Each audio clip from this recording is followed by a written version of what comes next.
Rajya Sabha seat என்பது already பேசப்பட்டது, already சொல்லப்பட்டது. அது ஒரு புறம் இருக்கட்டும்.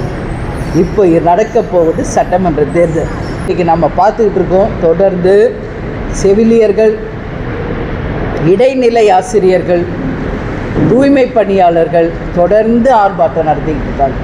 அவங்களுக்கும் நிச்சயம் நல்லது நடக்கணும். தேர்தலுக்கு இன்னும் 4 மாதம் தான் இருக்குது. இந்த நேரத்தில் இந்த மாதிரியான அறிவிப்புகள் வருது. லேப்டாப் கொடுக்க போகிறாங்க, அந்த அறிவிப்பு வருது. பொங்கலுக்கு 3000 ரூபாய் அறிவிப்பு வருது. ஓய்வூதியம் அறிவிப்பு, இந்த மாதிரியான அறிவிப்புகள் தேர்தலை ஒட்டி அறிவிச்சிருக்கிறார்கள். அப்படி பார்க்குறீங்களா? இது யூஸ்வலாக நடக்கிற ஒரு விஷயம் தானே. இப்போது 5 வருஷம் அவங்க ஆட்சி பண்ணியிருக்காங்க. இப்போ தேர்தலுக்கு 3 மாதம்தான் இருக்குது. தொடர் போராட்டங்கள் தமிழ்நாடு முழுக்க நடக்குது. ஸோ நீங்கள் இது எலெக்ஷனுக்காகவா அப்படின்னு நீங்கள் கேட்குறீங்க. நிச்சயமாக இது எப்போவுமே எலெக்ஷன் ஒட்டி நிறைய அறிவிப்புகள் வரும். அது எந்த ஆட்சியில் இருந்தாலும் வரும்.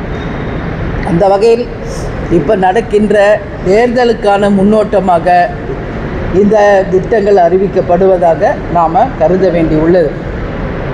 பொங்கலுக்கு 3000 ரூபாய் அப்படின்னு அறிவிச்சிருக்காங்க. நாங்கள் என்ன சொல்கிறோம், இது ஒட்டுமொத்த மக்களுக்கும், ரேஷன் கார்டு வைத்திருக்கும் அனைவருக்கும் சமமாக போய் அந்த நிதி சேரணும் என்பதில் தேமுதிகவுக்கு மாற்று கருத்து கிடையாது. மக்கள் இன்றைக்கி ஒரு விஷயத்தை எடுத்து போராடுறாங்கன்னா அதில் அவங்கெல்லாம் பாதிச்சிருக்காங்கன்றது அர்த்தம்.